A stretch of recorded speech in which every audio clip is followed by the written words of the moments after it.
Hello, mic check, mic check.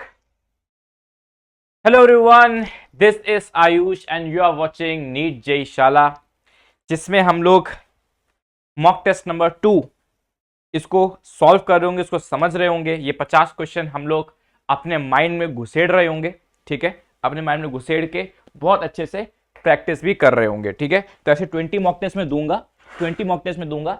इस mock test की PDF आपको मिल जाएगी one of the best Telegram channels पे, that is study with Ayush and study with Anjali, ठीक है। स्टडी विद अंजलि हमारी केमिस्ट्री टीचर, ठीक है, हमारी अंजू, जो बहुत अच्छा आपको यूट्यूब में one of the best chemistry teacher आपको मिल सकता है, तो वो आपको इस चैनल में मिलेगा, that is Anjali Singh. And Ayush तो आप जानते ही हो, that is me, physics teacher आपका। तो ये टेलीग्राम चैनल्स को आप ज्वाइन करना, ठीक है। इस टेलीग्राम चैनल्स पे इस वीडियो से भी आएंगी, केमिस्ट्री की मॉक टेस्ट भी डालेंगे, full length mock test chemistry के डालेंगे, उसकी पीडीएफ स्टडी विद अंजलि मिल जाएगी और फिजिक्स के स्टडी विद आयुष में डल जाएंगे, ठीक है। तो उन चैनल्स को आप जरूर से जरूर ज्वाइन कर लें, ठीक है। स्टार्ट करते हैं। अगेन मैं कहूंगा ये जो 50 क्वेश्चन है बहुत इंपॉर्टेंट है। पहले 5 मॉक टेस्ट की डिफिकल्टी थोड़ी सी ईजी रहेगी, but this are very important. और हर मॉक टेस्ट से, मेरे हर मॉक टेस्ट से अगर लिटरली 2 क्वेश्चन भी आ रहे हैं, मेरे अगर हर मॉक टेस्ट से 2 क्वेश्चन भी आ रहे हैं, तो मेरे 20 मॉक टेस्ट से 40 क्वेश्चन आ जाएंगे। ध्यान समझिएगा। अगर आपको लग सकता है पूरे क्वेश्चन में से अगर 2 क्वेश्चन सिमिलर क्वेश्चन नीट में आ जाए, तो ऐसे 20 मॉक टेस्ट से करीब 40 सिमिलर क्वेश्चन आ जाएंगे। तो इनको प्लीज फॉलो कर लीजिएगा। पहला question, the angular spread of central maxima in diffraction pattern does not depend on, um रुकिएगा जरा, चलिए स्टार्ट करते हैं। हाँ, हम लोग क्या कर रहे थे, फर्स्ट क्वेश्चन कर रहे थे। फर्स्ट क्वेश्चन क्या है, the angular spread of central maxima in diffraction pattern does not depends on. तो पहली बात आपको फॉर्मूला पता होना चाहिए, सिंपल फॉर्मूला बेस्ड सारे क्वेश्चन हैं। कैसे करेंगे, ये डायफ्रैक्शन पैटर्न है, डायफ्रैक्शन में सिंगल स्लिट होती है और वाईडीएससी में कितनी स्लिट्स होती है, 2 स्लिट्स होती हैं, ठीक है। तो ये आपका स्क्रीन है, ये आपका वो है स्लिट है। तो जो सेंट्रल मैक्सिमा बनेगा, सेंट्रल मैक्सिमा का जो एंगुलर स्प्रेड है थीटा, वो किस बात पे डिपेंड करता है, lambda upon A. Lambda is the wavelength of light, A is the width of slit, ठीक है। लैम्डा होता है वेवलेंथ ऑफ लाइट, ए होता है विड्थ ऑफ स्लिट, ठीक है। ए होता है विड्थ ऑफ स्लिट, तो विड्थ ऑफ स्लिट पे डिपेंड करता है, ठीक है। लैम्डा ऑफ लाइट पे डिपेंड करता है। अब बचा फ्रीक्वेंसी ऑफ लाइट, अब बचा distance between slit and source. तो देखो गाइस, अब बचा ए और डी। अब थोड़ा सा दिमाग लगाओ, अगर मैं फ्रीक्वेंसी को चेंज कर दूंगा, लाइट की स्पीड तो 3 × 10⁻80 होती है। आपको फॉर्मूला पता होना चाहिए, v = f लैम्डा, ये फॉर्मूला तो बहुत बेसिक फॉर्मूला है भाई। तो लाइट की स्पीड तो हमेशा सेम ही रहती है, 3 × 10⁸, लाइट की स्पीड हमेशा सेम रहती है, 3 × 10⁸। और इमेजिन करिए अगर मैं फ्रीक्वेंसी चेंज कर दूंगा, वेलोसिटी तो चेंज होने से रही, वेलोसिटी फिक्स होती है, फ्रीक्वेंसी चेंज कर दूंगा तो लैम्डा चेंज हो जाएगा। क्या लैम्डा चेंज हो जाएगा? हाँ, लैम्डा चेंज हो जाएगा। तो कहीं ना कहीं फ्रीक्वेंसी को चेंज करने से लैम्डा चेंज हो जाएगा और लैम्डा चेंज करने से थीटा चेंज हो जाएगा। तो फ्रीक्वेंसी ऑफ लाइट पे भी डिपेंड कर रहा है, इसमें डिपेंड नहीं कर रहा, वो है ए पे, ठीक है। फ्रीक्वेंसी ऑफ लाइट पे इनडायरेक्टली डिपेंड कर रहा है। फ्रीक्वेंसी लाइट चेंज करोगे, वेलोसिटी चेंज हो नहीं सकती, लैम्डा को चेंज होना पड़ेगा। लेट्स से फ्रीक्वेंसी बढ़ा दी तो लैम्डा को डिक्रीज होना पड़ेगा। लैम्डा इफेक्ट हुआ, थीटा इफेक्ट हुआ। Radio active element tau, radio active element के लिए क्या लिखा हुआ है, टाउ इज इक्वल टू कितने टाइम्स, ये क्या है, ये क्या है, टी हाफ क्या है, half life time, what is this, is tau. ध्यान से देखिएगा गाइस, ध्यान से देखिएगा, टी हाफ का मतलब क्या है, टाउ का मतलब क्या है। टाउ का मतलब यहां पर है आपका मीन लाइफ, टाउ का मतलब है यहां पे आपका मीन लाइफ, और टाउ हाफ का मतलब है आपकी half life. Sir mean life half life में अंतर क्या है? मीन लाइफ को एवरेज लाइफ ही बोलते हैं, अंतर होता है, बहुत बड़ा अंतर है। हाफ लाइफ का फॉर्मूला होता है बाबू, हाफ लाइफ, उसको मैं सिंपली टी बोल रहा हूं, हाफ लाइफ का फॉर्मूला होता है ln2/λ। ये याद करना पड़ेगा बाबू, ये याद करना पड़ेगा। रेडियो एक्टिव रिएक्शंस में, रेडियो एक्टिव डीके में, जो radioactive decay first order reactions होती हैं, ये केमिस्ट्री में पढ़ते हैं। याद है केमिकल काइनेटिक्स में एक लाइन लिखी हुई है, all radioactive reactions are first order reactions, और फर्स्ट ऑर्डर रिएक्शंस में हमेशा टी हाफ ln2/λ होता है। और टी मीन क्या होता है, टी मीन क्या होता है, इसको सिर्फ टी लिख देता हूं, वो होता है 1/λ, वो होता है 1/λ, वो है 1/λ। तो ध्यान से देखिएगा, ध्यान से देखिए, टी हाफ के ln 2 बाय लैम्डा, इसको ये लिख सकते हो ln 2 बाय लैम्डा को ये लिख सकते हो ln 2 इंटू 1 बाय लैम्डा। तो टी हाफ क्या हो जाएगा, ln 2 into 1 by lambda, ln 2 into T, ln 2 into T, ये हो जाएगा टी, टी मीन हो जाएगा, टी हाफ हो जाएगा ln 2 इंटू टी, टी क्या हो जाएगा, टी हाफ अपॉन ln 2,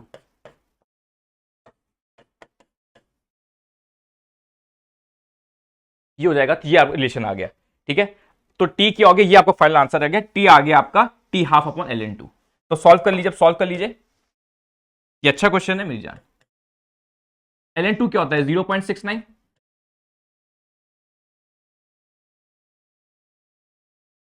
ठीक है। तो टी हाफ अपॉन 0.69 हो जाएगा टी।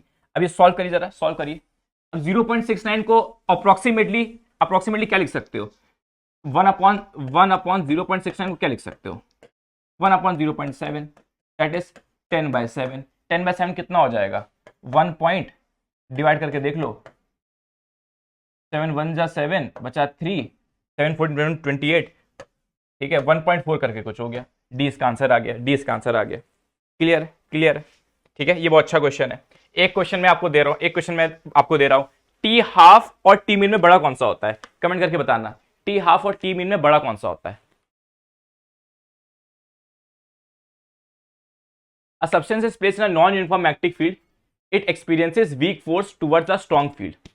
The substance is कौन से टाइप का है, तो एक नॉन यूनिफॉर्म मैग्नेटिक फील्ड में पड़ा हुआ है, it experiences a weak force towards the strong field, उसको वीक फोर्स महसूस हो रहा है, वीक फोर्स स्ट्रॉन्ग फील्ड के प्रति।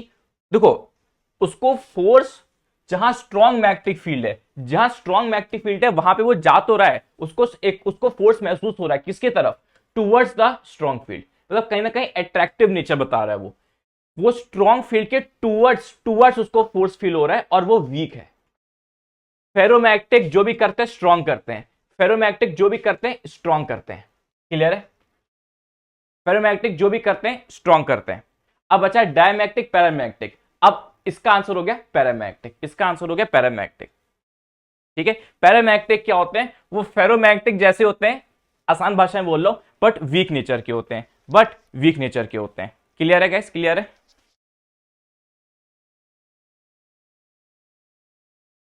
सॉरी गाइस, थोड़ा सा कॉल आ गया था, ठीक है। तो वीकली अट्रैक्टिव फोर्स कौन से होते हैं, पैरामैग्नेटिक होते हैं। वीकली रिपल्सिव होते हैं डायमैग्नेटिक, और स्ट्रांगली अट्रैक्टिव होते हैं ferromagnetic. Capacitor C is connected across DC source, the reactance of the capacitor will be, very important question. DC में आपने नोटिस किया होगा, डीसी में जो कैपेसिटेंस होता है वो हमेशा इनफाइनाइट होता है। रीजन है, कैपेसिटेंस का फॉर्मूला होता है, कैपेसिटेंस का फॉर्मूला होता है XC is equal to 1 upon omega C is equal to 1 upon 2 pi FC। Frequency क्या है, एक डीसी सोर्स में फ्रीक्वेंसी हमेशा जीरो होती है, डीसी सोर्स की फ्रीक्वेंसी हमेशा जीरो होती है, क्योंकि डीसी में क्या होता है ना, अगर लेट से करंट है वो अपनी डायरेक्शन चेंज ही नहीं करता है, ठीक है। फ्रीक्वेंसी का मतलब क्या होता है, number of cycles per unit second. DC में तो कोई साइकिल ही नहीं होती है, फ्रीक्वेंसी का मतलब होता है number of cycles, number of repetition पर सेकेंड। डीसी सोर्स में तो कुछ साइकिल होती नहीं, कुछ रिपीटिशन होता ही नहीं है, फ्रीक्वेंसी जीरो होती है। अगर फ्रीक्वेंसी जीरो हो जाएगी, 1/0 को पता है इनफाइनाइट होता है, 1/0 इनफाइनाइट होता है, तो उसका आंसर इनफाइनाइट हो गया, ठीक है। Match the column 1 and 2, interference, Brewster angle, malleus law, total internal refraction, ठीक है। तो इंटरफेरेंस की एक कंडीशन होती है बाबू, इंटरफेरेंस की कंडीशन होती है कि कोहेरेंट सोर्सेस होने चाहिए। इंटरफेरेंस की कंडीशन होती है कि कोहेरेंट सोर्सेस होने चाहिए। कोहेरेंट सोर्सेस मतलब ऐसे सोर्सेस जिनका फेज डिफरेंस क्या होता है, कांस्टेंट होता है। कोहेरेंट सोर्सेस मतलब जिनका फेज डिफरेंस कांस्टेंट होता है। तो 1 का हो जाएगा P, 1 का हो जाएगा P, Brewster law, malleus law, total internal reflection, ठीक है। ये याद करना पड़ेगा। I इज इक्वल टू, ये मैलस लॉ, इस पे क्वेश्चन आते हैं, I not cos square theta, cos square theta. I not मतलब ये एक कॉन्सेप्ट होता है, पोलरॉइड का कॉन्सेप्ट होता है। I नॉट होता है जो इनकमिंग, वो है incoming intensity, I not is the incoming intensity होता है, ठीक है, इनकमिंग इंटेंसिटी होता है। थीटा होता है एंगल बिटवीन पोलरॉइड्स, थीटा होता है एंगल बिटवीन पोलरॉइड्स, ठीक है। और फिर I होता है फाइनल इंटेंसिटी, ठीक है। This is the malleus law, this is the malleus law. तो 3 का क्या हो गया, S हो गया, ठीक है। फिर आता है ब्रूस्टर्स लॉ और टोटल इंटरनल रिफ्लेक्शन, ठीक है। ब्रूस्टर लॉ और टोटल इंटरनल रिफ्लेक्शन। देखिए गाइस, देखिए कैसे करते हैं। आपको ये भी इसे सब फैक्ट बेस्ड है, अच्छा क्वेश्चन है, अच्छा क्वेश्चन। आपको थोड़ा सा पता होना चाहिए कि ब्रूस्टर लॉ क्या होता है, मेलिस लॉ क्या होता है। ब्रूस्टर एंगल का फॉर्मूला होता है tan inverse mu. tan inverse mu होता है ब्रूस्टर एंगल, ठीक है। ब्रूस्टर एंगल होता है ऐसा एंगल जिसपे जो रिफ्रैक्टेड राइट है और जो रिफ्लेक्टेड राइट है। क्या बोला मैंने? एक ऐसा एंगल ऑफ इंसिडेंस, एक ऐसा एंगल ऑफ इंसिडेंस जिसपे जो लाइट रिफ्रैक्टेड है और जो लाइट रिफ्लेक्टेड है उनके बीच में 90 डिग्री बन जाए, उनके बीच में 90 डिग्री बन जाए, ठीक है। ये आपका क्या होता है बाबू? ये क्या होता है आपका ब्रूस्टर लॉ। तो ऐसा एंगल ऑफ इंसिडेंस, ऐसा एंगल ऑफ इंसिडेंस, ऐसा एंगल ऑफ इंसिडेंस जिसमें आपका रिफ्रैक्टेड और रिफ्लेक्टेड दोनों 90 डिग्री बना दे तो होता है एंगल ऑफ, ये होता है ब्रूस्टर एंगल, ठीक है। tan इनवर्स म्यू आता है, tan इनवर्स म्यू आता है, tan इनवर्स म्यू होता है। तो tan इनवर्स म्यू का मतलब, इसका मतलब क्या होगा? tan i म्यू होगा, tan i म्यू होगा तभी तो आई हो जाएगा tan इनवर्स म्यू, ठीक है। तो म्यू हो जाएगा tan i, तो ये आर हो जाएगा, ये आर हो जाएगा, ब्रूस्टर लॉ आर हो जाएगा, सॉरी ब्रूस्टर लॉ आर हो जाएगा, 3 का बी हो जाएगा, 3 का बी हो जाएगा,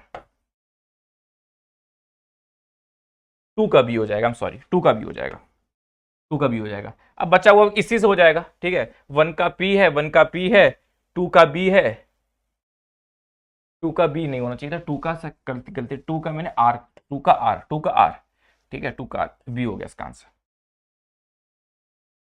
ठीक है। फिर 3 का एस, 4 का क्यू, बचा हुआ क्यू होगा।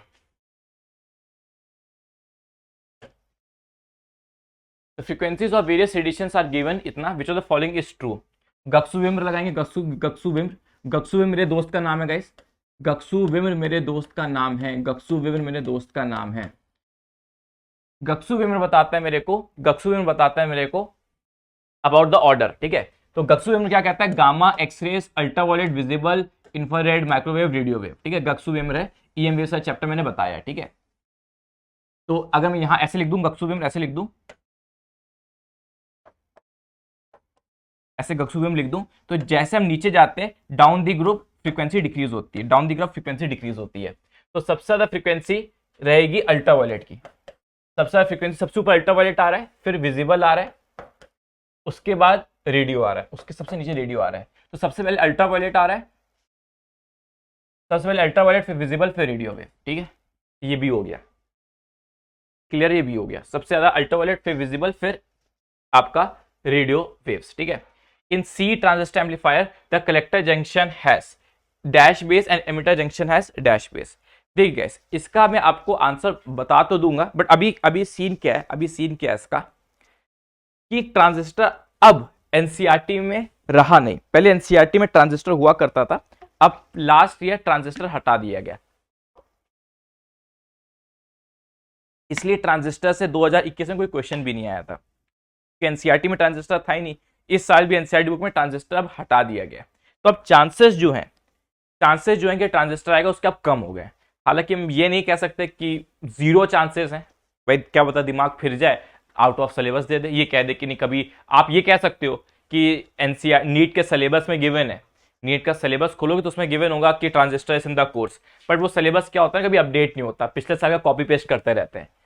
लेटेस्ट चीज के जो एनसीईआरटी बुक है, उस एनसीईआरटी बुक से ट्रांजिस्टर हट चुका है, तो अब चांसेस कम है कि ट्रांजिस्टर से क्वेश्चन आएगा। अब तो अगर आपने ट्रांजिस्टर पढ़ रखा है इट्स वेरी गुड, बट अगर आपने ट्रांजिस्टर अभी तक नहीं पढ़ रखा, वो थोड़ा सा टफ होता है, उससे लास्ट में पढ़ें, बिल्कुल लास्ट में पढ़ें, या आप उसको थोड़ा सा वहां पे रिस्क लेके छोड़ भी सकते हैं, ठीक है, क्योंकि उसके चांसेस अब बहुत डिलेमा है, उसमें कंफ्यूजन है कि आएगा कि नहीं आएगा। पिछले साल तो नहीं आया, इस साल का कुछ कह नहीं सकते, बट मुझे लगता है शायद नहीं आएगा, ठीक है। चलो ठीक है, तो अब ये फैक्ट बेस्ड है, ये फैक्ट बेस्ड है। जो आपका कलेक्टर है वो रिवर्स बायस होता है और एमिटर जो है आपका फॉरवर्ड बायस होता है। इसकी अपनी थ्योरी है, इसकी अपनी थ्योरी है, ठीक है। तो आपको ये अगर आता है तो ही कर पाओगे, वरना आप इसको छोड़ सकते हो, कोई दिक्कत वाली बात नहीं है, ठीक है। आपको कलेक्टर जंक्शन रिवर्स बायस होता है, एमिटर जंक्शन फॉरवर्ड बायस हो सकता है, यही चलो इसी बहाने ये क्वेश्चन याद रख लो, ठीक है। चलो, which of the following gates produce output of 1, which of the following gates produce output of 1। ये नॉट दिख रहा होगा, ये नॉट दिख रहा होगा, ये है आपका NAND gate, this is AND, this is NOT, तो दिस इज नैंड हो गया। 1 और 1 का एंड होता है 1, 1 और 1 का एंड होता है 1, फिर नॉट लगे, नॉट मतलब रिवर्स, ये हो जाएगा 0। ठीक है, तो 1 और 1 का एंड होता है 1, फिर नॉट लगा तो 0। ये है और गेट। 0 0 का और होता है 0, नॉट मतलब रिवर्स। 0 0 का और होता है 0, उसका रिवर्स होता है 1। ठीक है, ये आंसर आपका करेक्ट ही आ गया। ठीक है, 1 और 0, 1 और 0 का एंड होता है 0, तो आंसर 0। ठीक है, एंड गेट है। 0 0 का और होता है 0, तो आंसर 0, तो आपका बी आ गया।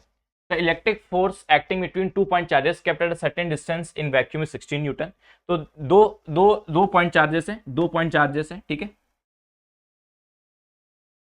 2 पॉइंट चार्जेस है, सर्टेन डिस्टेंस है, एट अ सर्टेन डिस्टेंस। ठीक है, इनके बीच का जो फोर्स है, इनके बीच का जो फोर्स ऑफ अट्रैक्शन है, वो लग रहा है 16 न्यूटन, लग रहा है 16 न्यूटन।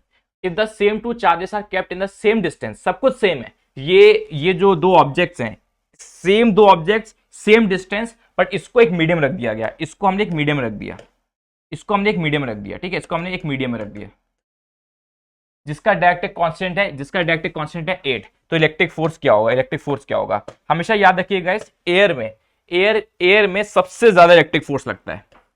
दो चार्ज बॉडीज के बीच में, जो फोर्स है सबसे ज्यादा लगता है सबसे ज्यादा लगता है एयर में। एयर के अलावा कोई भी और मीडियम हो जाए, एयर के अलावा कोई भी और मीडियम हो जाए, तो फोर्स हमेशा घटेगा, फोर्स हमेशा घटेगा। मतलब हर चीज एयर में सबसे ज्यादा होती है। Velocity of EM wave, light की वेलोसिटी भी सबसे ज्यादा आपकी एयर में होती है। ठीक है, इलेक्ट्रिक फोर्स वो भी सबसे ज्यादा एयर में होता है। क्लियर? क्लियर है, वो सबसे ज्यादा क्या होता है, एयर में होता है। अब सुनिए बात को, तो आप खुद ही समझ सकते हैं, 1024 हो नहीं सकता, 128 हो नहीं सकता, 16 हो नहीं सकता, 2 आंसर आ जाएगा, क्योंकि 16 से ज्यादा नहीं हो सकता। एयर में सबसे ज्यादा होता है, मीडियम में कम ही होता है, तो इसका आंसर 2 वैसे ही आ गया है, बट स्टिल मैं बता देता हूं। तो उसका फॉर्मूला होता है F dash, force in a medium is equal to force upon जो डायरेक्टिक कांस्टेंट है 8। ठीक है, ये फॉर्मूला रटना होता है, force in a medium is equal to force upon dielectric constant, that is 8, that is 16 upon 8, that is 2। Same property आपकी velocity of light में भी होती है। Velocity of light in any medium, v dash, velocity of light in any medium is equal to c by refractive index, ठीक है, तो let's say अगर कोई रिफ्रैक्टिव इंडेक्स है 2, तो velocity of light in medium क्या हो जाएगा, 3 इंटू 10 की पावर 8। एयर में तो यही होती है ना, एयर में तो 3 10 की पावर 8 ही होती है, अपॉन 2 कर देना, आपका आंसर आ जाएगा, सेम फंडा होता है, सेम पैटर्न रहता है। ठीक है, velocity of light in air C by refractive index, force in any velocity of light in medium is equal to c by refractive index, force in any medium is equal to f by dielectric constant। ऐसे ऐसे याद कर सकते हो। ठीक है, on axis and on the equator of electric dipole for all points आपको बताना है। ठीक है, ये है, ठीक है, ये लेट्स से एक पॉजिटिव है, ये से नेगेटिव है। ठीक है, एक है आपके एक्सियल पॉइंट और ये है इक्वेटोरियल पॉइंट। ठीक है, ये तो यार आपको याद करना पड़ेगा दोस्त। ठीक है, इसका डेरिवेशन अपना होता है, इक्वेटोरियल पे 0 होता है, इक्वेटोरियल पे क्या होता है, 0 होता है, इक्वेटोरियल पे 0 होता है, यहाँ पे आपका पोटेंशियल 0 होता है। ठीक है, स्केलर क्वांटिटी होती है इलेक्ट्रिक पोटेंशियल, तो जितना पोटेंशियल पॉजिटिव का उतना पोटेंशियल नेगेटिव का होता है। ठीक है, जितना पोटेंशियल पॉजिटिव का उतना पोटेंशियल नेगेटिव का होता है, और they are scalar quantities, direction नहीं होती इनमें। ठीक है, जो मैग्नीट्यूड यहाँ पे उसकी मैग्नीट्यूड इधर भी है। अभी नेगेटिव का नेगेटिव पोटेंशियल होता है, पॉजिटिव पोटेंशियल होता है, जिससे ये कट जाते हैं, जिसकी वजह से ये कट जाते हैं। क्लियर है, तो 0 होता है यहाँ पे। यहाँ पे तुम देख सकते हो, इसका नेगेटिव पोटेंशियल होगा और इसका पॉजिटिव पोटेंशियल होगा, बट आप नोटिस कर सकते हो ये पॉजिटिव वाला दूर है, पॉजिटिव वाला इस पॉइंट से दूर है, पॉजिटिव चार्ज इस पॉइंट से दूर है, तो इसका इफेक्ट उतना ज्यादा नहीं हो पाएगा, इसका इफेक्ट ज्यादा होगा, इसलिए यहाँ पे वैल्यू आती है। ठीक है, कितनी आती है, KP by R square,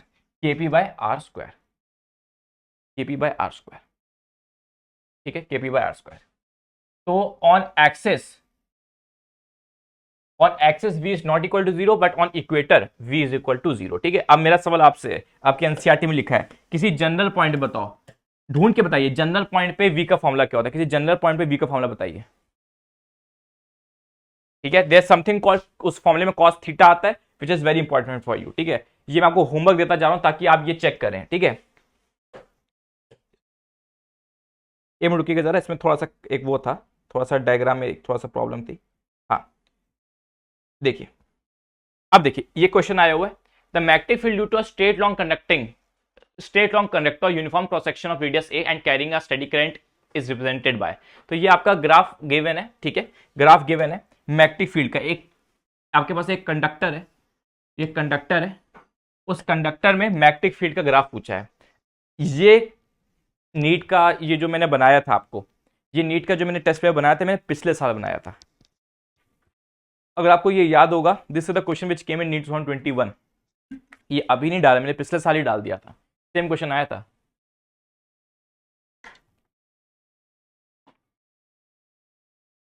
same question आया था, मैग्नेटिक फील्ड का पूछा था, ग्राफ पूछा था, मैग्नेटिक फील्ड का ग्राफ पूछा था, ठीक है। स्ट्रेट लॉन्ग कंडक्टर, ठीक है, लॉन्ग कंडक्टर का भी लॉन्ग वायर वट एवर, ठीक है, ठीक है, रेडियस है ए, रेडियस है ए, रेडियस है ए। तो बाबू यार ये चीज ना थोड़ा सा आपको याद करना पड़ेगा, इसका ये मतलब नीट में ना बहुत बार आ चुका है, नीट में बहुत बार आ चुका है। इनसाइड जो मैग्नेटिक फील्ड है, इनसाइड जो मैग्नेटिक फील्ड है वो प्रोपोर्शनल टू ए होती है, inside magnetic field proportional to a होती है, और outside magnetic field inversely proportional to a square होती है, ए होती है, I am sorry, inversely proportional to a होती है। कैसे याद रखते हैं, कैसे याद रखते हैं, कैसे याद रखते हैं, ये बहुत ही ज्यादा इंपॉर्टेंट बाबू, ये बहुत ही ज्यादा इंपॉर्टेंट, फिर से बताऊंगा, फिर से बताऊंगा, ठीक है। इनसाइड देखना, ये चीज मैग्नेटिक फील्ड की नहीं बता रहा हूं, आपका ग्रेविटेशनल फील्ड, सुनते चले जाना, आपका ग्रेविटेशनल फील्ड, आपका electric field, gravitational field, electric field as well as magnetic field, ये तीनों फील्ड सब कंजर्वेटिव फील्ड्स होती हैं, ये तीनों फील्ड्स ना किसी भी बॉडी के अंदर, किसी भी बॉडी के अंदर हमेशा प्रोपोर्शनल टू ए होती हैं। मैं एग्जांपल दूं, एग्जांपल दूं, जैसे एक वो लेना जिसका ना मटेरियल भरा हुआ, जैसे एक नॉन कंडक्टिंग स्फीयर लेना, एक नॉन कंडक्टिंग स्फीयर लेना, नॉन कंडक्टिंग स्फीयर के अंदर इलेक्ट्रिक फील्ड पता कितनी होती है, कोई भी पॉइंट ले लो inside a non conducting sphere, inside non conducting sphere, inside non conducting sphere electric field पता कितनी होती है, k q r by r cube, k q r by r cube होती है। ये इलेक्ट्रिक फील्ड का फॉर्मूला होता है, देखो ई प्रोपोर्शनल टू आर आ रहा है। तो अगर मटेरियल के अंदर घुस जाते हो, मटेरियल के अंदर घुस जाते हो, तब आप देखते हो electric field proportional to R होता है, ठीक है ना। हाँ, अब ये कह सकते हो सर शेल में तो नहीं होता, अरे शेल में तो इलेक्ट्रिक फील्ड जीरो होती है अंदर, शेल के अंदर घुस जाओ तो इलेक्ट्रिक फील्ड जीरो होती है। अरे शेल के अंदर मटेरियल नहीं है ना, शेल के अंदर मास नहीं है ना, कुछ अंदर माल भरा नहीं हुआ ना शेल के अंदर, इसके अंदर कुछ माल नहीं भरा। तो उन फिगर्स की बात करूं जिनके अंदर कुछ माल भरा हुआ है, जैसे ये नॉन कंडक्टिंग स्फीयर, इसके अंदर चार्जेस भरे हुए हैं, इसके अंदर माल भरा हुआ है, चार्जेस भरे हुए हैं, ठीक है। जैसे एक मान लो अर्थ हो गई, अर्थ हो गई, अर्थ में भी तुम ग्रेविटेशनल फील्ड देखोगे ना, ग्रेविटेशनल फील्ड देखोगे तो प्रोपोर्शनल टू आर आएगा, तो प्रोपोर्शनल टू आर आएगा, ठीक है। ये सब चीजें होती हैं गाइस, ये सब चीजें होती हैं, ठीक है। इसमें भी तुम देखो, क्योंकि अब इसमें भी करंट भरा हुआ है, इसमें भी करंट भरा हुआ है, देखो इसमें भी करंट भरा हुआ है, इसमें भी करंट अंदर से भरा हुआ है, अंदर करंट पूरा भरा हुआ है। तो inside magnetic field proportional to a होती है, whereas outside is inversely proportional to a होती है, ठीक है। तो इसका आंसर डी है। डायरेक्टली प्रोपोर्शनल टू ए में ये ग्राफ बनता है, इनवर्सली प्रोपोर्शनल टू ए में ये ग्राफ बनता है, इनवर्सली प्रोपोर्शनल टू ए में ये ग्राफ बनता है। क्लियर है गाइस, ठीक है। ये मैंने ऑलरेडी अपने क्रैश कोर्स में करवाया हुआ है, मेरा क्रैश कोर्स अगर आपको खरीदना है, फिजिक्स केमिस्ट्री बायो तीनों क्रैश कोर्स आपको A to Z मिल जाएगा, हम पूरे एक महीने में सब कुछ रिवाइज करवा देंगे आपका फिजिक्स केमिस्ट्री बायो से 499 में, ठीक है। नीचे ऐप गिवन है, धुरीना ऐप गिवन है, धुरीना डाल देना, धुरीना, उसमें आप डाउनलोड कर सकते हो वो ऐप, इसका आपने एडवर्टीजमेंट भी देखी होगी, धुरीना। अच्छा, अब आपको होमवर्क क्या है, आपको होमवर्क क्या है, आप इसका फॉर्मूला से याद करके आएंगे। आपको होमवर्क क्या, आप फॉर्मूलाज आप देखिए, आपके एनसीईआरटी में फॉर्मूलाज गिवन है, लिखिए, इसके फॉर्मूलाज आपको रटे होने चाहिए, दोनों फॉर्मूलाज आपको रटे होने चाहिए। ढूंढ के आइए, चलो ढूंढ के आइए। आउटसाइड फॉर्मूला ये, आउटसाइड फॉर्मूला ये होता है, जाइए ढूंढ के आइए, मुझे बताइए क्या फॉर्मूला है, मुझे बताइए क्या फॉर्मूला। ये थोड़ा थोड़ा मैं होमवर्क दे रहा हूं ताकि बुक खोलिए, बुक खोलिए, देखिए, देखिए फॉर्मूला क्या है, पढ़िए इस फॉर्मूले को। सॉल्यूशंस के अराउंड, उस सॉल्यूशन के अराउंड की थ्योरी को जानना आपकी जिम्मेदारी है दोस्त, तभी आप मॉक टेस्ट का बहुत अच्छा एडवांटेज ले पाएंगे। मैं क्वेश्चन का सॉल्यूशन दे दे रहा हूं, आप प्रैक्टिस भी कर रहे हो, जो क्वेश्चन नहीं बनता है आपसे उसके अराउंड की थ्योरी पढ़िए, उसके अराउंड की थ्योरी पढ़िए। Arrangement of charges are shown in figure, the flux linked with the closed surface P and Q respectively are. तो जो फ्लक्स होता है, जो फ्लक्स होता है that is q enclose by epsilon naught, तो this is q enclose by epsilon, मतलब जो चार्जेस अंदर होते हैं उससे मतलब होना होता है, ठीक है। हमसे फ्लक्स पूछा है, फ्लक्स होता है Q enclose by epsilon not, कितना चार्ज इंक्लोज है, इसको हम इससे मतलब नहीं, ये इंक्लोज नहीं है, इससे मतलब है plus Q minus Q minus Q. तो नेट चार्ज यहाँ पे, नेट चार्ज यहाँ पर है minus Q plus Q, net charge minus Q upon epsilon not. इससे मतलब नहीं है, यहां पर भी इससे मतलब नहीं है, इससे मतलब नहीं है, जो आउटसाइड है इंक्लोज से मतलब होता है। यहां में नेट चार्ज कितना है, plus Q.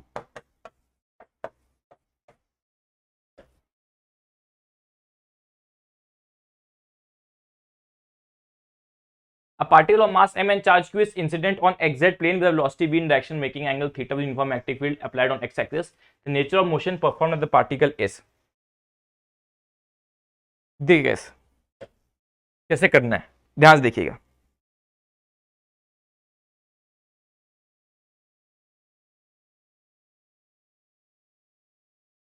Back to the question. हाँ, क्या लिखा है, particle of mass m and charge q is incident on xz plane, ठीक है, incident on xz plane with velocity v in a direction making theta with a uniform magnetic field applied along x axis.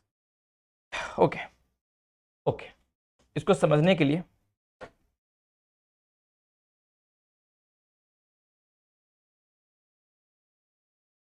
ये x है, ये y है, ये z है, ठीक है ना। तो एग्जैक्ट प्लेन ये हो गया आपका, ये वाला प्लेन एग्जैक्ट प्लेन हो गया, ये वाला प्लेन आपका एग्जैक्ट प्लेन हो गया। ये वाला प्लेन होता है एक्स वाई प्लेन, ये प्लेन होता है एक्स वाई प्लेन, ये होता है वाई जेड प्लेन, ये वाला प्लेन होता है वाई जेड प्लेन, ये होता है एक्स वाई प्लेन, ये होता है एक्स जेड प्लेन। तो पार्टिकल कहां पे, एग्जैक्ट प्लेन में। पार्टिकल कहां पर है, एग्जैक्ट प्लेन में। पार्टिकल कहां पर है, एग्जैक्ट प्लेन पे, ठीक है, with velocity v in a direction making theta with a uniform magnetic field applied along x axis. मतलब मैग्नेटिक फील्ड क्या है, applied along x axis, magnetic field is along the x axis. तो जो magnetic field है, magnetic field along the x axis है, magnetic field along the x axis है, ठीक है, magnetic field along the x, ऐसे एक बना देते चलो, magnetic field along the x axis है। और ऑब्जेक्ट कहां पर है, ऑब्जेक्ट कहां पर है, एग्जैक्ट प्लेन में ही है, एग्जैक्ट प्लेन कुछ थीटा बना रहा है, कुछ एंगल थीटा बना रहा है,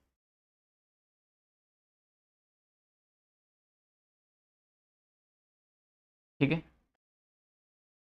तो पाथ पूछता है, पाथ कैसा रहेगा, पाथ कैसा रहेगा, पाथ कैसा रहेगा, ठीक है, पाथ कैसा रहेगा।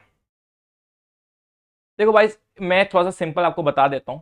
अगर थीटा 90 डिग्री है, एक बेसिक आपको बस बता दे रहा हूं, थीटा 90 डिग्री तो सर्कुलर रहता है, ठीक है। इसकी अपनी थ्योरी इसको समझाना पड़ता है, बट अभी याद कर लो, ठीक है। थीटा 90 डिग्री होता है तो सर्कुलर पाथ है।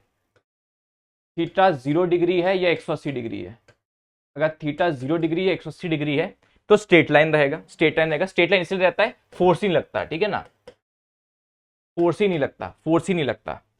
जो एफ होता है, एफ होता है फोर्स होना, चार्ज बॉडी, फोर्स होना, force due to magnetic field होना। चार्ज बॉडी का फॉर्मूला होता है F equal to Q V cross B, F equal to Q V cross B, ठीक है ना, F is equal to Q V cross B. तो this is, अगर अगर एंगल 0 डिग्री 180 डिग्री होता है तो क्रॉस प्रोडक्ट 0 हो जाता है। और आसान भाषा में बोलूं, आसान भाषा में बोलूं, 0 डिग्री 180 डिग्री पे फोर्स लगता ही नहीं ऑब्जेक्ट पे, ऑब्जेक्ट पे, ऑब्जेक्ट मतलब चार्ज पे, वो चार्ज पे फोर्स लगता ही नहीं, मैग्नेटिक फोर्स लगता ही नहीं, जिसकी वजह से वो जिस डायरेक्शन में जा रहा होता है उसी डायरेक्शन में जाता रहता है। तो स्ट्रेट लाइन होता है, तो स्ट्रेट लाइन होता है, तो स्ट्रेट लाइन होता है, ठीक है। और अगर थीटा तुम्हारा एनी एंगल है, एनी एंगल, ये जनरल आप एक पैटर्न याद कर सकते हो, तो हेलिकल स्ट्रक्चर बनता है, हेलिकल स्ट्रक्चर। हेलिकल स्ट्रक्चर मतलब आप जाते हो डीएनए का एक हेलिकल स्ट्रक्चर होता है, या फिर आसान भाषा में बोलो हेलिकल स्ट्रक्चर कुछ ऐसा कि ऐसे ऐसे जाता है स्पाइरल शेप में, ठीक है, ऑब्जेक्ट ऐसे जाता है स्पाइरल शेप में जाता है। कि मतलब थीटा, अगर कोई भी थीटा, इसके अलावा कोई भी एंगल 90 0 180 के अलावा, इनके अलावा कोई भी एंगल बना रहा है, तो जो आपका चार्ज है, जो आपका चार्ज है, पॉजिटिव चार्ज नेगेटिव चार्ज, वो मतलब वो गोल गोल भी घूमता है और आगे पीछे भी जाता है, गोल गोल भी घूमता है, आगे पीछे भी जाता है। तो बिल्कुल ऐसा लगता है जैसे टेलीफोन की जो वायर होती है, लैंडलाइन की जो वायर होती है, लैंडलाइन की जो वायर होती है, गोल गोल गोल गोल गोल गोल गोल गोल, वैसा होता है कि गोल गोल घूमता भी है और आगे भी जाता है, ठीक है, अगर एंगल इन दोनों के अलावा कुछ होता है तो। A wire of certain material is stretched slowly by 10%. Its new resistance and specific resistance becomes respectively. Specific resistance का मतलब क्या होता है? Specific resistance का मतलब क्या होता है? Resistivity. Specific resistance का मतलब होता है resistivity. Resistivity होता है specific resistance का मतलब। अब resistivity इंडिपेंडेंट होती है, रेजिस्टिविटी इंडिपेंडेंट होती है लेंथ और एरिया के। रेजिस्टिविटी इंडिपेंडेंट होती है डायमेंशंस के, लेंथ, एरिया, इन सब पे, वॉल्यूम, इन सब पे डिपेंड नहीं करती। ठीक है, रेजिस्टिविटी सिर्फ और सिर्फ मटेरियल और टेम्परेचर डिपेंड करती है।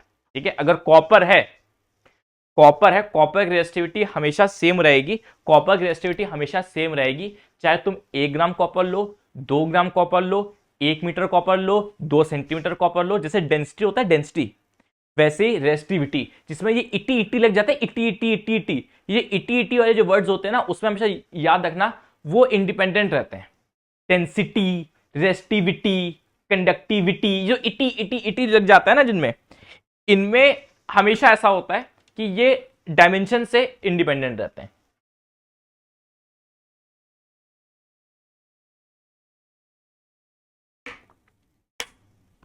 हमेशा मैंने देखा है जिसमें ये इट्टी इट्टी लग जाता है, जैसे जो सिंधी लोग होते हैं उनके सरनेम में आनी लगा होता है, आनी ना, देवनानी, गुरनानी, लालवानी, तो जिनमें आनी आनी लगा होता है वो जनरली सिंधी होते हैं, वो जनरली सिंधी होते हैं। तो वैसा ही ये चीज हो गया। ठीक है, स्पेसिफिक रेजिस्टेंस क्या है? इंडिपेंडेंट होता है लेंथ और एरिया से। तो अगर आपने मटेरियल को स्ट्रेच कर दिया, आपने उसकी डायमेंशन चेंज कर दी, मटेरियल को स्ट्रेच करके उसकी डायमेंशन अगर आपने चेंज कर दी, तो उसकी रेजिस्टिविटी चेंज नहीं होगी, वो रिमेन सेम रहेगी। इनमें से ही होगा। वैस रेजिस्टेंस चेंज हो जाता है, रेजिस्टेंस डिपेंड करता है, रेजिस्टेंस डिपेंड करता है कि लेंथ कितनी है, लेंथ बड़ी हो गई है कि लेंथ छोटी हो गई है, वो इस चीज पे डिपेंड करती है, वो इस चीज पे डिपेंड करती है। तभी भैया आपके जो मोबाइल फोन के केबल्स होते हैं वो एक स्पेसिफिक लेंथ के होते हैं। ऐसा नहीं है कि वो 40 मीटर के बने हुए हैं, नहीं।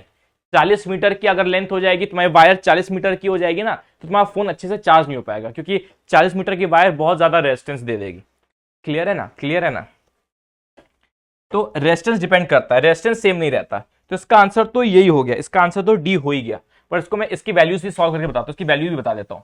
इसकी वैल्यू क्या होगी? इसकी वैल्यू ये होगी बाबू, इसकी वैल्यू देखिए, वैल्यू क्या होगी इसकी? वैल्यू देखिए,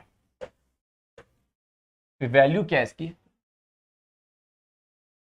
देखिए, आपकी जो लेंथ है it is stretch slowly by 10%। मतलब आपकी जो लेंथ है it is slowly increased by का मतलब होता है मैं ऐड करना होता है, बाय 10%। तो मतलब आपकी जो फाइनल लेंथ है वो इनिशियल एल नॉट लेंथ का, जो आपका इनिशियल एल नॉट लेंथ है उसमें 10% और ऐड होगा। सर ये क्लियर नहीं हुआ? देखो आपने क्या लिखा हुआ, it is slowly stretched by 10%, मतलब उसकी जो लेंथ है वो 10% से इंक्रीज होगी। इट इज इंक्रीज बाय, एक होता है इंक्रीज बाय का मतलब एक होता है इंक्रीज टू, दो वर्ड्स होते हैं। ठीक है, इंक्रीज बाय में क्या करते हैं हम ऐड करते हैं। ठीक है, इंक्रीज बाय 10%, और इंक्रीज टू में जो फाइनल वैल्यू होती है वही हमारा आंसर होता है, वो हम बाद में डिस्कस करेंगे। इंक्रीज बाय का मतलब we have to add, increase by 10%, तो फाइनल लेंथ क्या हो जाएगी? Original plus 10% of L naught. तो फाइनल लेंथ कितनी हो जाएगी? Original length plus 10%, that is 10/100 L naught. तो फाइनल लेंथ कितनी हो जाएगी? ये कटा आ जाएगा 11L/10, 11L/10। क्लियर है? 11L/10 ये हो जाएगी फाइनल लेंथ, ये हो जाएगी फाइनल लेंथ। अगर यहीं से अब एक ट्रिक बता रहा हूं मैं, अगर final length 11/10 times L not है तो फाइनल रेजिस्टेंस कितना हो जाता है? इसी का स्क्वायर, 11/10 टाइम्स का स्क्वायर, ये हो जाता है।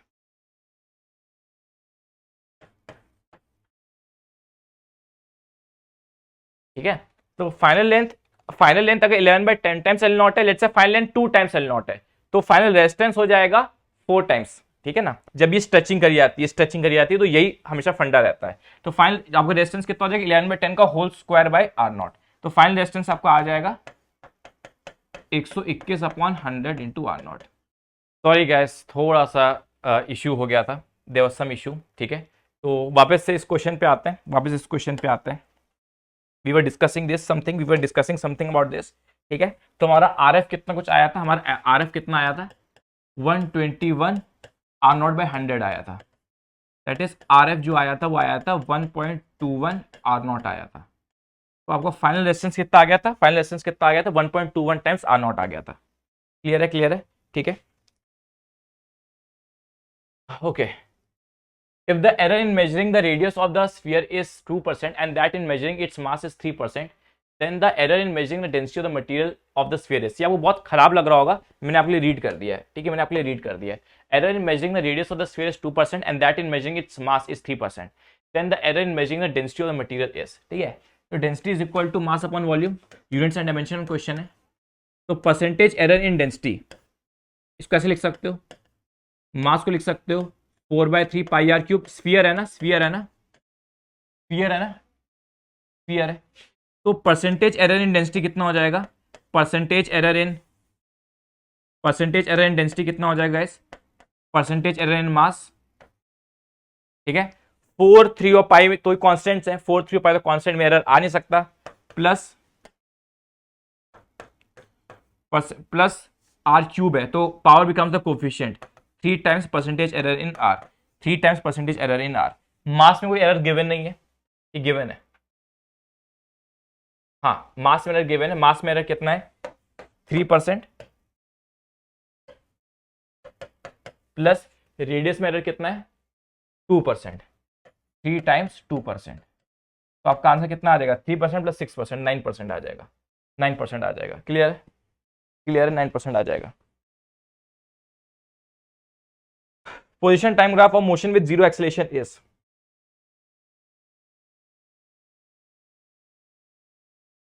Zero acceleration position time graph, ये आपके एनसीईआरटी का क्वेश्चन, ये आपके एनसीईआरटी का क्वेश्चन है, ठीक है।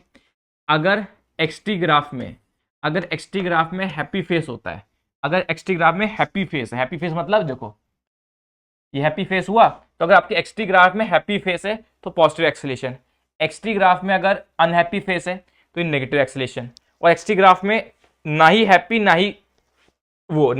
ही सैड, स्ट्रेट लाइन है तो जीरो एक्सेलेरेशन, तो जीरो एक्सेलेरेशन, ठीक है। ये पॉसिबल नहीं है, ये पॉसिबल नहीं है, ये पॉसिबल नहीं है, तो ये हो जाएगा जीरो एक्सेलेरेशन, ये हो जाएगा जीरो एक्सेलेरेशन, ठीक है। अगर स्ट्रेट लाइन है तो जीरो एक्सेलेरेशन, एक्सटी ग्राफ में हैप्पी फेस तो पॉजिटिव, सैड फेस तो नेगेटिव। क्लियर है।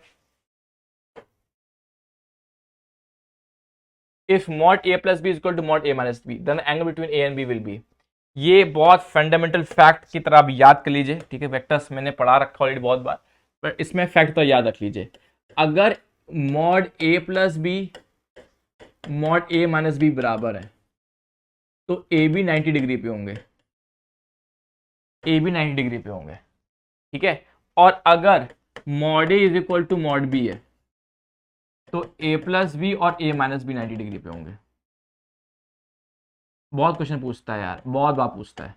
अगर मॉड a और मॉड b बराबर है तो a प्लस बी और a माइनस बी 90 डिग्री पे, अगर मॉड a प्लस बी और मॉड a माइनस बी बराबर है तो mod a is equal to a और b 90 डिग्री पे, ठीक है। अपोजिट चलता है, ये mod a plus b a minus b equal to a b 90 degree, a b equal to a plus b a minus b 90 degree. A body is moving under the action of two forces. A body is moving under the action of two forces. F1 जब बहुत खराब दिख रहा होगा but मैं read कर देता हूँ। F1 है 2i cap plus 5j cap, F2 है 3i cap plus minus 4j cap. Its velocity will become uniform under the third force given by. Velocity uniform का मतलब क्या होता है? Velocity uniform कब रहती है?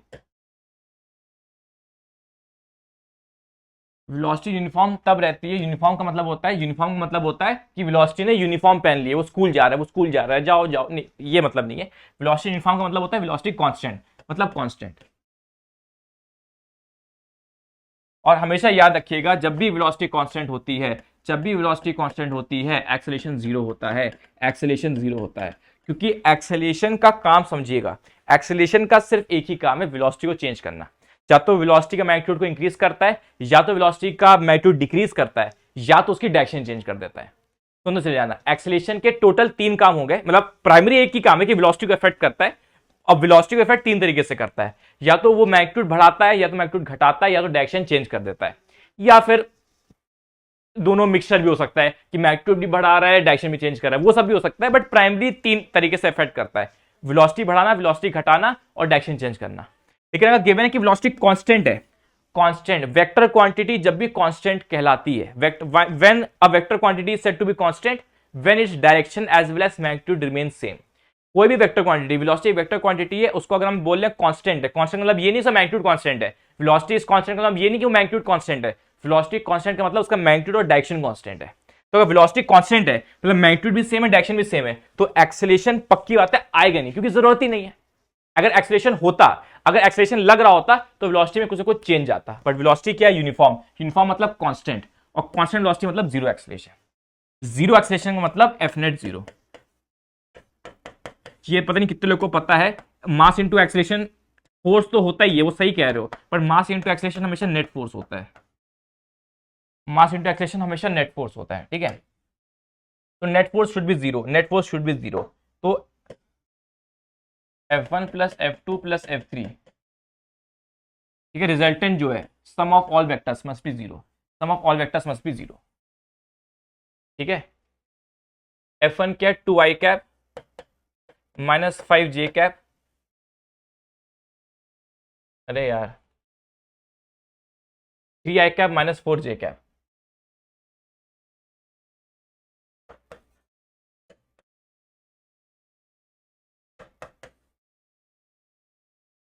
Five I cap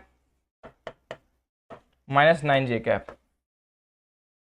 plus F3 is equal to zero, ठीक है। तो F3 कितना हो जाएगा? Minus 5i cap plus 9j cap.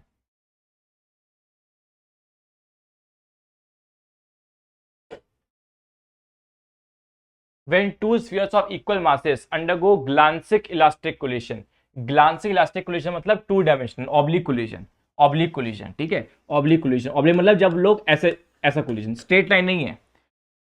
One dimension collision मतलब जब स्ट्रेट लाइन में हो कि एक गाड़ी है, एक गाड़ी है, ऐसे टकराई, एक आगे चली गई और उसी लाइन में पीछे चली गई।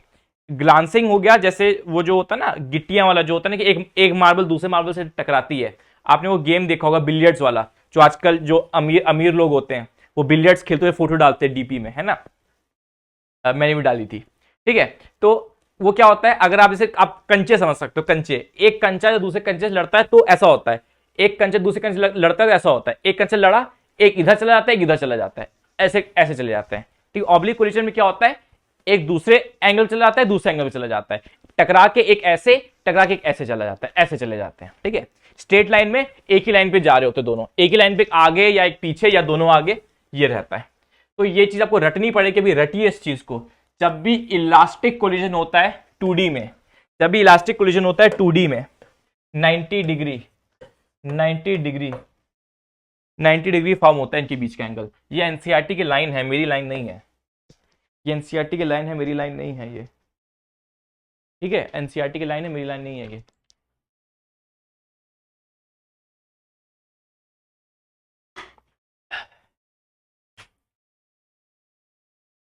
Two bodies have the moment of inertia I and 2i respectively about the axis of rotation. If the kinetic energies of rotation are equal, the angular momentum will be in the ratio. ये आपसे पूछता है,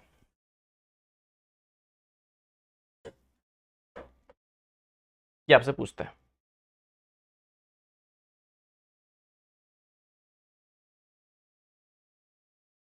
ये आपसे पूछता है, ठीक है। Two bodies have the moments of inertia I and 2i respectively about the axis of rotation. If the kinetic energies of rotations are equal, the angular momentum will be in the ratio. ये आपसे question पूछता है, ठीक है। तो दो bodies हैं, ठीक है, मोमेंट ऑफ इनर्शिया, एक बॉडी ए है, एक बॉडी बी है।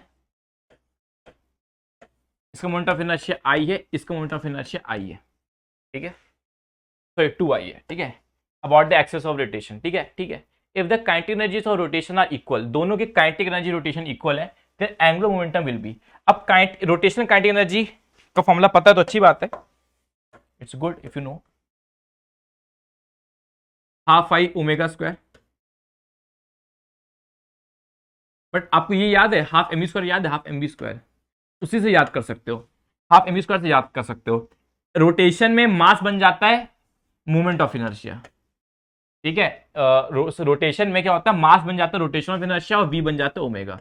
तो वैसे आप एनालॉगी बोलते हैं, एनालॉगी से याद हो जाता है। काइनेटिक एनर्जी होता है हाफ आई ओमेगा स्क्वायर, दोनों काइनेटिक एनर्जी बराबर है, K1 is equal to K2, तो half I omega square, half I1 omega 1 square is equal to half I2 omega 2 square. पूछा क्या, रेशियो ऑफ द क्या पूछा यार इन लोग ने, ratio of the angular momentum पूछा यार, ratio of the angular momentum पूछा है। मोमेंटा मतलब मोमेंटम, वो नहीं पूछा, एंगुलर वेलोसिटी नहीं पूछा, ratio of the angular velocity नहीं पूछा, ओमेगा का रेशियो नहीं पूछा। ठीक है, तो कौन सा फॉर्मूला लगाएंगे, तो दूसरा फॉर्मूला लगाएंगे, एंगुलर मोमेंटम वाला फॉर्मूला लगाते हैं, एंगुलर मोमेंटम वाला। एंगुलर मोमेंटम वाला फॉर्मूला तो याद ही नहीं है, मैं याद दिलाता हूं। ये पता है मोमेंटम होता है √2m काइनेटिक एनर्जी। ठीक है, √2m काइनेटिक एनर्जी, के ही मतलब काइनेटिक एनर्जी, के लिख देता हूं चलो, √2m काइनेटिक एनर्जी, ये फॉर्मूला पता है, ये उसमें पढ़ा था, ट्रांसलेशन में पढ़ा था। तो मोमेंटम होता है √2m काइनेटिक एनर्जी, तो रोटेशन में मोमेंटम हो जाता है एंगुलर मोमेंटम, मोमेंटम होता है angular momentum is equal to √2m बन जाता है, क्या बताया था, मास क्या बन जाता है, मोमेंट ऑफ इनर्शिया। और काइनेटिक एनर्जी क्या होता है, काइनेटिक एनर्जी रहता है, बट यहाँ पे ट्रांसलेशन काइनेटिक एनर्जी होती है, यहाँ पे बस रोटेशनल काइनेटिक एनर्जी होता है। ठीक है, तो एल हो जाता है 2i into rotational kinetic energy, 2i ये काइनेटिक एनर्जी रोटेशनल, ये काइनेटिक एनर्जी ट्रांसलेशनल है। तो एंगुलर मोमेंटम क्या हो गया, √2i काइनेटिक एनर्जी। ठीक है, तो L स्क्वायर अपॉन 2i ये होगा काइनेटिक एनर्जी, ये होगा काइनेटिक एनर्जी। तो हम ये फॉर्मूला यूज कर लेंगे, K1 की जगह क्या यूज करेंगे, L1 square upon 2i1 square is equal to L2 square upon 2i2 square. 2 और 2 कट गया, नहीं लगाना चाहिए था। ठीक है, सही कर रहा हूं ना, L1 square upon I1 is equal to L2 square upon I2। हाँ, अब देखिए L1 बाय L2 का, L1 bye L2 whole square कितना हो जाएगा, I1 बाय I2। ठीक है, L1 बाय L2 क्या हो जाएगा, √I1 बाय I2।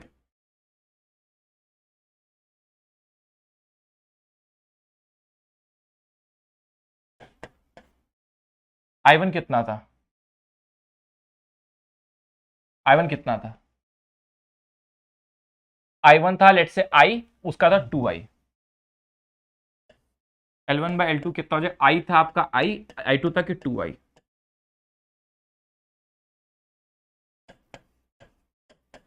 √1 तो 1 ही होता है, 1:√2, 1:√2। ठीक है, 1:√2 हो गया, 1:√2 हो गया, 1:√2 हो गया। ठीक है, which of the following graph represent stress strain variation of elastomers.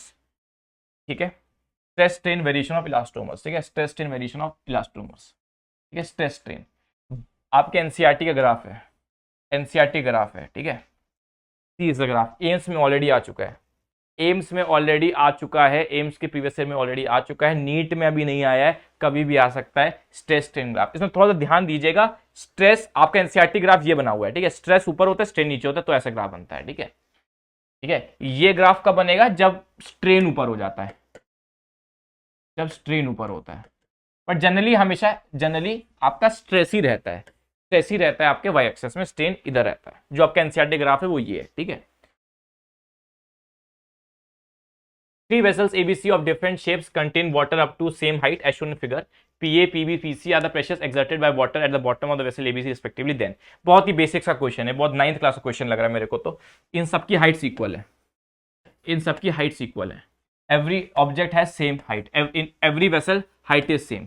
तो प्रेशर क्या हो जाएगा, एच रो जी, प्रेशर क्या हो जाएगा, एच रो जी, प्रेशर हो जाएगा एच रो जी, एच सब में सेम है। ठीक है, बॉटम मोस्ट पॉइंट पे जो प्रेशर का फॉर्मूला होता है, बॉटम मोस्ट पॉइंट पे जो प्रेशर का फॉर्मूला होता है वो क्या होता है, एच रो जी। हाइट सब में सेम है, तीनों में वाटर भरा है, हाइट सेम, डेंसिटी सेम, और तीनों धरती पे, तो ग्रेविटी भी सेम, तो प्रेशर सबकी इक्वल हो जाएंगे, प्रेशर सबकी इक्वल हो जाएंगे। ठीक है, if the temperature of the sun were to increase from 2T and its radius from R to R। ठीक है, आपका जो टेम्परेचर ऑफ द सन है, टेम्परेचर ऑफ द सन है, टेम्परेचर ऑफ द सन है वो T से 2T और R से 2R हो गया शायद। हाँ, तो रेशियो ऑफ पावर एमिटेड, मतलब इस केस में कितनी पावर एमिट हो रही थी, और जब ये वेरिएशन कर लिया गया तब कितनी पावर एमिट हो रही थी, ये पूछ रहा है। आपका ये जो फॉर्मूला है, ठीक है, ये जो फॉर्मूला है, ठीक है, टेम्परेचर ऑफ द सन, ये आपको पता है हीट से रिलेटेड है, ये हीट से रिलेटेड है, ठीक, हीट से रिलेटेड है। पावर एमिटेड का फॉर्मूला है, जो हीट वाले चैप्टर में पावर एमिटेड का फॉर्मूला है, वो बहुत ही यूनिक फॉर्मूला है, बहुत ज्यादा पॉपुलर फॉर्मूला है पूरे फिजिक्स में। वो इकलौता ऐसा फॉर्मूला है जो किसी की पावर 4 पे डिपेंड करता है। मैं बताता हूं, जो पावर एमिटेड होती है, पावर मतलब पावर जो रेडिएटेड होती है, that is the energy radiated per unit time, that is power. वो जो ब्लैक बॉडीज होती हैं, जब जो ब्लैक बॉडीज है, सन एक ब्लैक बॉडी है, उनकी जो पावर एमिटेड होती है, उनका फॉर्मूला ये होता है सिग्मा, सिग्मा 8, सिग्मा 8 में याद रखता हूं, सिग्मा 8 याद रखता हूं, वहां से मैं याद रहता है सिग्मा ए टी की पावर 4 इंटू ई। ये बड़ा पॉपुलर फॉर्मूला है, this is the only formula in the physics जो टी की पावर 4 पे डिपेंड, किसी की पावर 4 पे डिपेंड करता है। टी इज टेम्परेचर, मैं ऐसे याद करता हूं, T is temperature, e is emissivity, e is emissivity, emissivity ऐसा होता है, एमिसिटिविटी होता है शायद, एमिसिटिविटी बोलते हैं या एमिसिविटी बोलते हैं, मैं थोड़ा सा कंफ्यूज हो रहा हूं, मतलब कंफ्यूज, इसका दो अलग चीजें नहीं है, ठीक है, ऐसा नहीं है एमिसिविटी अलग है एमिसिटिविटी अलग है, अलग चीज नहीं, वो एक ही है, चाहे तो एमिसिविटी होता है, एमिसिविटी होता है शायद, हाँ एमिसिविटी होता है, ठीक है, एमिसिटिविटी भी हो जाए तो क्या ही दिक्कत है, ठीक है, वो एक ही बात है, एमिसिविटी होता है, ठीक है, ई is emissivity, T is temperature, T is temperature, A is area, area sigma constant है, स्टीफन्स कांस्टेंट, ठीक है, सिग्मा स्टीफन्स कांस्टेंट है। आपको मैं होमवर्क दे रहा हूं, आपको एक होमवर्क दे रहा हूं, होमवर्क लीजिए, सिग्मा की वैल्यू, सिग्मा की क्या वैल्यू होती है, ठीक है, 5.69, उसके आगे आप खुद बताइएगा, ठीक है। कुछ कुछ चीजें आप ये होमवर्क लीजिए, आप क्वेश्चन के साथ थोड़ी सी किताब खोलिए, थ्योरी देखिए, मैं बता रहा हूं आपको। तो power is equal to sigma, ठीक है, अब देखो P1 अपन P2 करते हैं, दोनों केस में सिग्मा तो सेम ही रहेगा, तो सिग्मा लिखने की जरूरत नहीं है, ठीक है, दोनों केस में सन तो सन ही रहा, सिग्मा स्टीफन कांस्टेंट सेम ही है, सन तो सन ही रहा, तो डायरेक्ट में ये लिख देता हूं, ठीक है, अपॉन एरिया, ठीक है। अब देखते हैं area of a spherical body, spherical body का एरिया पता कितना होता है, 4πr² होता है। स्फेरिकल बॉडी का जो सरफेस एरिया है, ये एरिया एक्चुअली सरफेस एरिया होता है, ठीक है, ये एरिया सरफेस एरिया होता है, और कौन सा एरिया होगा भाई, ठीक है, सरफेस एरिया, ठीक है, 4πr² होता है सरफेस एरिया, तो जो एरिया होता है ना वो प्रोपोर्शनल टू r² होता है। तो आपने नोटिस किया होगा रेडियस डबल हो गया है, रेडियस डबल हो गया है, अगर रेडियस को आप 2r कर दोगे, 2r कर दोगे तो ये 4 टाइम्स 4πr² हो जाएगा। तो मतलब जो आपका a डैश है, जो आपका a डैश है वो 4 टाइम्स a है, तो जो आपका एरिया है वो 4 टाइम्स a है, वो 4 टाइम्स a है। और टेम्परेचर क्या है, वो भी 2 टाइम्स है, टेम्परेचर भी 2 टाइम्स हो गया ना, टेम्परेचर भी 2 टाइम्स है, तो हो जाएगा 2 टाइम्स टी की पावर, तो हो जाएगा a टी की पावर 4 अपॉन 4a इंटू 2 की पावर 4, 2 4 8 16, 16 टी की पावर 4, तो P1 बाय P2 कितना हो जाएगा, 1 अपॉन 16, 4 से कितना होता है गैस, 32, 128, 128। क्वेश्चन पे आ जाते हैं, क्वेश्चन भूल चुके हैं हम लोग, let the ratio 2 4 8 16, the ratio of power radiated by it would be, अपना तो ऑप्शन में नहीं है, कुछ गलती है क्या, द रेशियो ऑफ,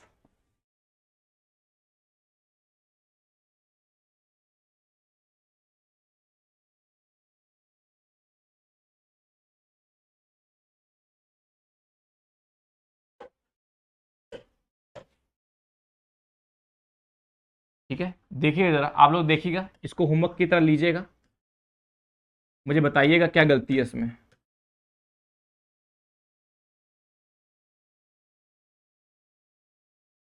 ठीक है, मुझे बताइए क्या गलती है। 2 की पावर 4 कितना होता है, 2 4 8 16, 2 स्क्वायर इंटू 4, है गलती कर रहा हूँ क्या मैं, 16 4 जा 64 होता है क्या, अरे यार, अरे यार, कट कर दिया जाए भाई, बेइज्जती हो जाएगी, तो घंघोर बेइज्जती हो जाएगी, ठीक है। 16 4 128 थोड़ी होता है, 16 4 64 होता है। वो होता है गाइस, नीट को पढ़ाते पढ़ाते मैथ्स भी खो ही जाती। चलो ठीक है, 16 4 64 भाई, टेबल वेबल याद करके आएंगे नेक्स्ट टाइम से। कार्नोट इंजन, ठीक है, कार्नोट इंजन, कार्नोट इंजन क्या है, क्या रिवर्सेबल है? यस, कार्नोट इंजन एक आइडियल इंजन होता है बाबू, ठीक है, आइडियल केस होता है, ठीक है। रियलिटी में ऐसा कार्नोट इंजन पॉसिबल नहीं, एक आइडियल है, ठीक है। तो ये रिवर्सेबल है, ठीक है, रिवर्सेबल इंजन है, operating between two temperatures T1 and T2 and have maximum efficiency. हाँ मेरी जान, देखो कार्नोट इंजन एक आइडियल इंजन है, ठीक है, रिवर्सेबल होता है, रियलिटी पॉसिबल नहीं होता, और क्योंकि एक आइडियल केस है तो जो एफिशिएंसी होती है कार्नोट इंजन की वो मैक्सिमम होती है, ठीक है, अराउंड 50s में होती है। मतलब कार्नोट इंजन, ऐसा नहीं कार्नोट इंजन आइडियल है, आइडियल मतलब ये नहीं कि एफिशिएंसी 100% है, आइडियल होने के बावजूद इसकी एफिशिएंसी कुछ 50 कुछ करके होती है, 55-52% कुछ ऐसे करके कुछ होती है, 55 या 52%। तो मतलब जो रियल वाले इंजन होते हैं ना, रियल इंजन जो होते हैं उनकी एफिशिएंसी कार्नोट से भी कम होती है। तो जो रियल इंजन होते हैं उनकी एफिशिएंसी एक्चुअली बहुत पुअर होती है, 30% 20%, ये भी बहुत अच्छा माना जाता है, ठीक है ना। तो कार्नोट इंजन की एफिशिएंसी मैक्सिमम होती है, ठीक है, बिल्कुल सही बात है। और दो टेम्परेचर में वर्क करता है, सोर्स में और सिंक में, करेक्ट है। Consisting of two isothermal process connected by two adiabatic process, बिल्कुल सही बात है, बिल्कुल सही बात है, ठीक है, ऐसे करके होता है। पहला होता है आइसोथर्मल, फिर एडियाबैटिक, फिर आइसोथर्मल, फिर एडियाबैटिक, सही है क्या? थोड़ा सा पढ़िएगा इसके बारे में, ठीक है, ये भी करेक्ट है। ऑल ऑफ दिस ही हो गया, ऑल ऑफ दिस ही हो गया, ठीक है। Which of the following statement is true for a velocity v and acceleration a of particle executing simple harmonic motion? When v is maximum, a is 0, when v is 0, a is 0, when v is maximum, a is maximum, value of a is 0, whatever may be the value of v। तो SHM में जब हो रहा होता है, SHM में क्या scene हो रहा होता है, ऐसे कोई लेट्स आप पेंडुलम ले लो, ठीक है, पेंडुलम ले लो। तो एक्सट्रीम पॉइंट्स पे बाबू, एक्सट्रीम पॉइंट्स पे जब ऑब्जेक्ट लेफ्ट से राइट जा रहा होता है, लेफ्ट से राइट जा रहा होता है, लेफ्ट से राइट जाता है, एक्सट्रीम तक राइट से चला गया, फिर वो लेफ्ट में आएगा, ठीक है, लेफ्ट से ऐसे राइट जा रहा है, फिर वापस लेफ्ट पे आएगा। तो एक्सट्रीम पॉइंट पे एक मोमेंटली रेस्ट पे आता है, एक्सट्रीम पॉइंट पे मोमेंटली रेस्ट पे आता है। तो यहां से यहां गया, मोमेंटली रेस्ट पे आया, क्योंकि उसको भी डायरेक्शन पलटनी है ना, अभी राइट जा रहा था, एक माइक्रोसेकंड में वेट किया, उसके बाद वापस आ जाएगा, ठीक है। तो इस एक्सट्रीम पॉइंट में वेलोसिटी क्या होती है? जीरो होती है, बस एक मोमेंट के लिए, ये मतलब परमानेंट नहीं हो गया, वरना तो अटक ही जाएगा। अगर वेलोसिटी यहां जीरो होके हमेशा की वेलोसिटी जीरो हो गई तो फिर वापस कैसे जाएगा, फिर वापस कैसे जाएगा? तो एक मोमेंट की वेलोसिटी जीरो होती है, मोमेंट की वेलोसिटी जीरो होती है। और यहां पे जो एक्सेलरेशन होता है वो मैक्सिमम होता है, ठीक है, मतलब फोर्स मैक्सिमम होता है, फोर्स लगता है मैक्सिमम, फोर्स मैक्सिमम तो एक्सेलरेशन मैक्सिमम, ठीक है ना, ठीक है ना। तो ये आपने स्प्रिंग में पढ़ा होगा, ये आपने स्प्रिंग में भी पढ़ा होगा, स्प्रिंग को आप जितना ज्यादा खींचते हो, स्प्रिंग को आप जितना ज्यादा खींचते हो, फोर्स उतना ज्यादा हो जाता है, फोर्स उतना ज्यादा लग जाता है, ठीक है। स्प्रिंग का एसएचएम भी वैसा ही है जैसे पेंडुलम का एसएचएम है, स्प्रिंग को अगर जितना ज्यादा मैक्सिमम खींच दोगे, ठीक है, ये एक कहानी पूछते हैं, इसका अपना अलग एक्सप्लेनेशन है। वेलोसिटी जीरो पे तो सर एक्सेलरेशन जीरो होना होता है ना, ये लोगों को बहुत डाउट रहता है, ठीक है, सर वेलोसिटी जीरो तो एक्सेलरेशन भी जीरो, ये सब हम डिटेल में बताते हैं क्लासेस में। ऐसा नहीं होता, ऐसा नहीं होता, ठीक है। जब भी ऑब्जेक्ट एक मोमेंटली रेस्ट पे आता है, अगर ऑब्जेक्ट मोमेंटली रेस्ट पे आता है तब एक्सेलरेशन जीरो नहीं होता है। एग्जांपल के तौर पे तुम देखो, कोई ऑब्जेक्ट ऊपर जा रहा है, कोई ऑब्जेक्ट ऊपर जा रहा है, तो ऊपर जाके फिर नीचे आएगा, तो ऊपर एक मोमेंटली रेस्ट पे आएगा, ऊपर मोमेंटली रेस्ट पे आएगा, बट ऊपर ग्रेविटी थोड़ी खत्म हो जाएगी, ऊपर जी तो लगी रहा होगा ना, थॉमस मोमेंट जी तो लगी रहा होगा ना, ऊपर मोमेंटली रेस्ट पे आएगा, बट ग्रेविटी तो लगी रही होगी, ग्रेविटी तो लग रही होगी, जी तो वैल्यू होगी ना। तो मोमेंटली रेस्ट पे जब आता है, जब एक ऑब्जेक्ट मोमेंटली रेस्ट पे होता है, मोमेंटली रेस्ट पे एक्सेलरेशन लग रहा होता है, ठीक है ना। अगर ऑब्जेक्ट कंप्लीट रेस्ट पे बस पड़ा हुआ है, सालों से पड़ा हुआ है कंप्लीट रेस्ट पे, जैसे आपकी कोई कार सालों से पड़ी हुई है कंप्लीट रेस्ट पे, तब वेलोसिटी भी जीरो, एक्सेलरेशन भी जीरो। अगर कोई ऑब्जेक्ट कंप्लीटली रेस्ट पे है, सोया हुआ है कुंभकर्ण जैसा, तब होता है वेलोसिटी जीरो, एक्सेलरेशन जीरो। अगर मोमेंटली इंस्टेंटेनियस रेस्ट पे आया है, इससे बहुत ही माइक्रो सेकंड के लिए रेस्ट पे आया है, तब एक्सेलरेशन लगता है, ठीक है। तो आप मीन पोजीशन से जितना दूर जाते हो, मीन पोजीशन जितना दूर जाते हो, आपका फोर्स उतना ही ज्यादा होता है और एक्सेलरेशन उतना ही ज्यादा होता है, फोर्स एक्सेलरेशन एक ही बात है। तो when v is maximum, acceleration zero he correct है, ठीक है ना। जब रिवर्सल, जब v 0 होता है तो एक्सेलरेशन मैक्स होता है, और जब v मैक्स होता है एक्सेलरेशन 0 होता है। ठीक है, ये मीन पोजीशन पे होता है, ये मीन पोजीशन पे होता है। इस पोजीशन पे जब ये वापस आएगा इस पॉइंट पे v मैक्स होता है और a 0 होता है।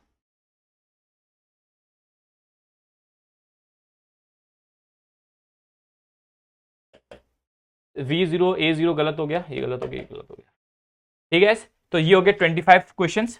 बच्चों 25 क्वेश्चंस हम करेंगे पार्ट 2 में, ताकि हम बहुत बड़ी वीडियोस ना बनाएं, क्योंकि मेरे को अभी और वीडियोस रिकॉर्ड करनी होती हैं, क्रैश कोर्स की वीडियोस बनानी होती हैं। तो अगर आपको मेरा क्रैश कोर्स खरीदना, आप खरीद सकते हैं। मेरा क्या, उसमें physics, chemistry, Anjali ma'am the best chemistry teacher, ठीक है, मेरे लिए वो बेस्ट केमिस्ट्री टीचर है गाइस, और बायो अथर आपको पढ़ा रहा होगा। सिर्फ 499 में आपको तीनों चीजें मिल जाएंगी, एक महीने में फुल रिवीजन आपका हो जाएगा। ठीक है, आप खरीद सकते हैं, धुरीना ऐप डाउनलोड कर लेना, आपको मिल जाएगा। तो बच्चों बाकी मेरे को और वीडियोस भी रिकॉर्ड करनी है, तो हम पार्ट वाइज करेंगे, 2 पार्ट्स में रखेंगे, 25 क्वेश्चन, ताकि आप भी इन वीडियोस को अच्छे से फॉलो कर पाओ। ठीक है guys, thank you so much, thank you so much.